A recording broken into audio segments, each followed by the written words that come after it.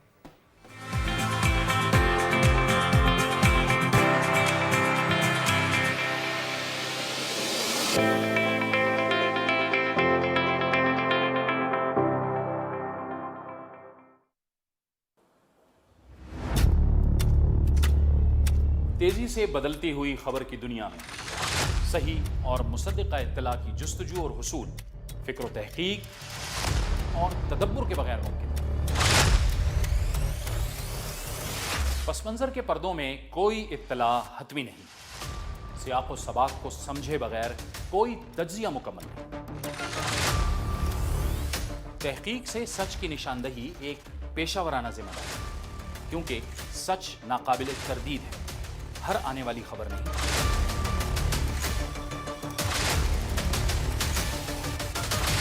ہر معتبر خبر سچ کے ساتھ.